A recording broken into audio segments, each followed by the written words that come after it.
Si le temps est éternel, doit-on dire que le temps est intemporel? Est-ce qu'on peut vraiment parler de temps qui passe? Ou doit-on dire que c'est nous qui traversons le temps? Mardi 8 mai 1945 à 23h01, l'acte de capitulation du Troisième Reich est signé à Berlin et la guerre prend officiellement fin sur le continent européen. 63 000, le nombre de morts qu'il y a eu en moyenne entre 1939 et 1945 lors de la Seconde Guerre mondiale.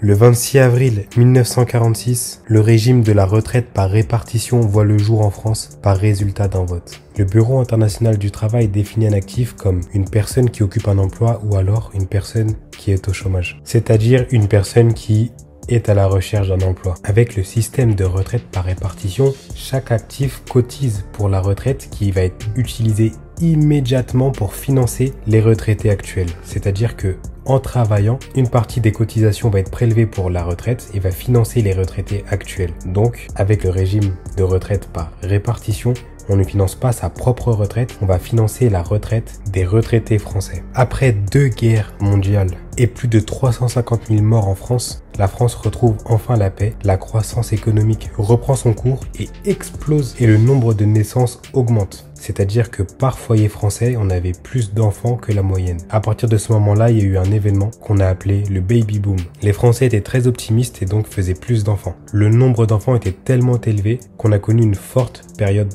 de chômage. Et à partir de ce moment-là, le nombre de naissances a baissé. Avant de connaître cette forte période de chômage, il y a eu une forte période de croissance et donc une grande période où les actifs étaient très nombreux et beaucoup plus nombreux que les inactifs. C'est-à-dire qu'il y avait suffisamment d'actifs, suffisamment de personnes sur le marché du travail qui finançaient la retraite des retraités. Mais depuis 2006, on parle d'un autre événement qui est lié au baby boom. Cet autre événement, c'est le papy boom.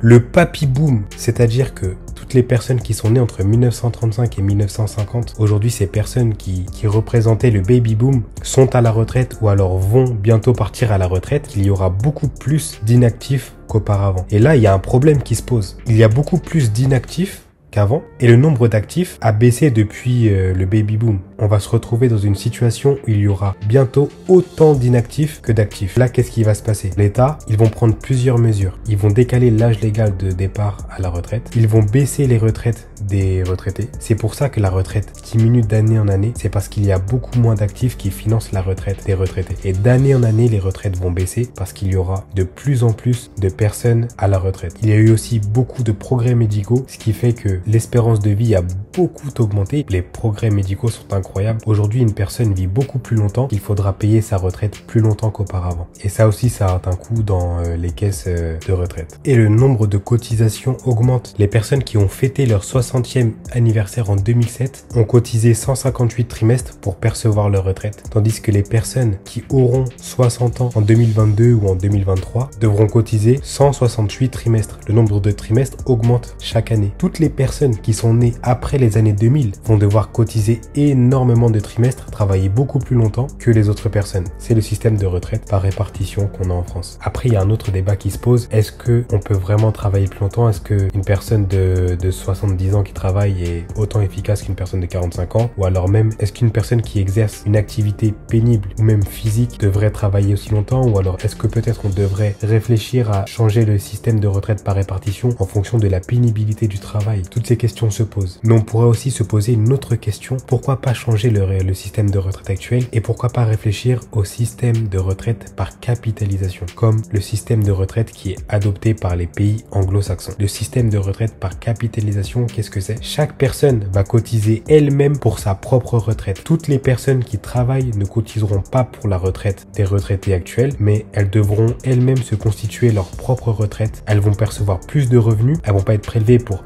financer les caisses de retraite des retraites actuelles. Par contre, elles devront elles-mêmes financer leur retraite future. Le système de retraite par capitalisation peut faire peur. Si c'est moi qui prépare ma propre retraite, il n'y a pas de garantie. La retraite qu'on va me verser sera très faible et donc si je me constitue pas moi-même une retraite à côté, j'aurai une retraite très difficile. D'ailleurs, aux États-Unis, qu'est-ce qu'on a? On a énormément de personnes de 60 ans, 80 ans, 90 ans qui continuent à travailler. Pourquoi? Parce que elles n'ont pas financé leur retraite auparavant. auparavant, elles n'ont pas préparé leur retraite. Ces personnes-là sont obligées de travailler pour pouvoir financer le coût de la vie. Le coût de la vie est énorme là-bas, les frais de santé, les frais médicaux. À la retraite, on a plus de problèmes de santé, on doit financer. Il n'est pas rare de voir aux États-Unis, dans certains États, des personnes qui travaillent jusqu'à 80 ans, voire 90 ans, pour pouvoir continuer à survivre. Et ça, c'est la conséquence de si on n'a pas préparé la retraite par capitalisation. Mais il y a plein d'avantages. Et puis, est-ce qu'on a vraiment le choix? Est-ce que dans l'avenir, on a vraiment le choix? Aujourd'hui, qu'est-ce que dit l'État? Aujourd'hui, l'État dit que chaque personne qui est née jusqu'en 2022 aura une retraite financée par les actifs. Quand on sera à la retraite, on aura peut-être des actifs qui vont financer notre retraite actuelle. Est-ce que ce système va vraiment durer? Est-ce qu'il n'y aura pas un changement de retraite d'ici là? Et si c'est le cas, toutes les personnes qui n'ont pas commencé à préparer leur retraite dès aujourd'hui, qu'est-ce qu'elles vont faire? Qu'est-ce qu'on va leur promettre? Et je dis ça pourquoi? Je dis ça parce que on n'a jamais eu une population aussi vieille